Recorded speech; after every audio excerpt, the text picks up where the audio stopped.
آپ کے بارے میں کہا جاتا ہے کہ ٹی ایل پی کے پیچھے کچھ غیر جمہوری قوتیں ہیں، تو وہ ان کو جب اشارہ کرتی ہیں یا احتجاج کرتے ہیں، جب وہ روکتے ہیں تو رک جاتی ہیں، اور سیاست میں بھی وہی لے کے آ رہے ہیں، آگے لانے کی کوشش کر رہے ہیں.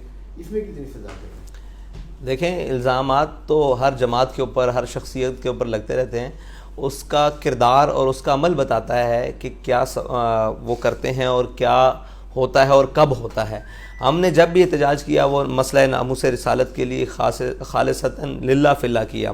اور میرے والد صاحب تو بہت بڑی بات کہہ کے گئے ہیں کہ اگر آپ کو کہیں میرے دنیا سے جانے کے بعد بھی یہ کہیں ثابت ہو جائے کہ ہم نے کسی کے اشارے پر، کسی کے کنائے پر، کسی سے لے کر، کسی کے دے کر کوئی بات کی ہو، تو آپ میری قبر پر بھی آگے مجھ سے بدلہ لے سکتے ہیں کہ آپ نے ہم سے غلط بیانی کی. تو ہمارا اس معاملے میں بڑا کلیئر ہے. ناموس رسالت کے اوپر نہ ہم کسی کا اشارہ مانتے ہیں، نہ کنایہ مانتے ہیں، اور نہ کسی کی بات سنتے ہیں. اور دوسرے معاملات وہ آپ کے سامنے ہیں کہ ہم الحمدللہ سرخرو ہیں، نہ ہم نے کسی کے اشاروں پر کبھی بیٹھے ہیں، نہ کبھی اٹھے ہیں. بتائیے گا کہ آپ آئندہ انتخابات میں دوسرے لیڈرز کی طرح کیا کئی نشستوں سے انتخاب لڑیں گے، اور اگر لڑیں گے تو کہاں سے لڑیں گے؟ جی، یہ ابھی فیصلہ ہونا باقی ہے کہ کہاں سے انتخابات لڑوں گا اور لڑوں گا یا نہیں. تو یہ جیسے ہی فیصلہ ہوگا انشاءاللہ آپ کو پتہ لگ جائے گا.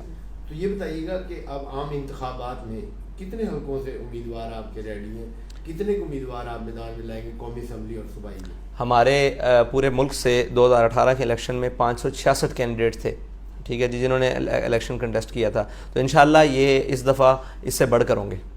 تو ضمنی انتخاب میں کیا تجربہ ہوا؟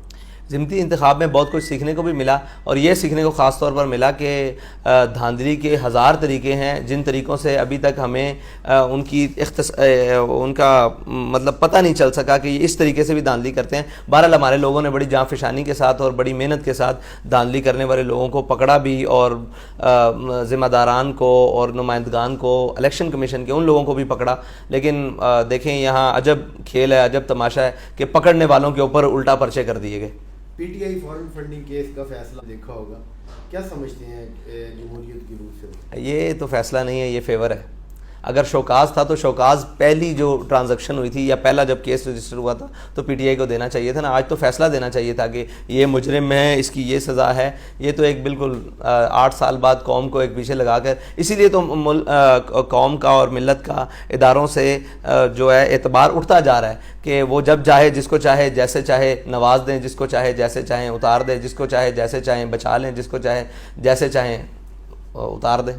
پنجاب میں حکومت کی بار بار تبدیلی کو کیسے دیکھتے ہیں؟ دیکھیں، یہ تو ایک سیاسی بحران ہے، اور ایک وہ چیز ہے جس سے کسی کا نقصان ہوتا نہ ہو، ہمارے پاکستان اور ہمارے صوبے کا نقصان ہو رہا ہے. اور دیکھیں، اقتدار لوٹنے والے تو کل پرسوں مزے لے رہے تھے، کسی نے کل مزے لیے اور کوئی آج مزے لے رہا ہے. تو یہ سارے اقتدار کے مزے ہیں. عوام کا کوئی سوچتا نہیں ہے، نہ ملک کا کوئی سوچتا ہے، نہ ملت کا کوئی سوچتا ہے کہ دیکھنے والے کیا تماشا دیکھ رہے ہیں کہ بھئی اتنے بڑے صوبے کا ایک وزیر اعلیٰ وہ بغیر وزیر اعلیٰ کا چل رہا ہے. جب وزیر اعلیٰ آیا تو پھر اسے کورٹوں نے اتار دیا ہے، جب کورٹوں نے اتار دیا تو دوسرے کو لاگے چڑھا دیا. مطلب ایک تماشا بنا دیا ہے، جو ایک سسٹم تھا اس کو چلنے نہیں دیا جا رہا. تو یہ تو بالکل غلط ہے، بالکل غلط ہے. جو ہے اس کا، اگر آپ کو اتنا شوق ہے تو کوئی لسٹیں جاری کر دیں تاکہ ہمیں پتہ لگ جائے کہ کل اس نے وزیر اعلیٰ ہونا ہے، اس نے اسپیکر ہونا ہے، اس نے ڈپٹی اسپیکر ہونا ہے.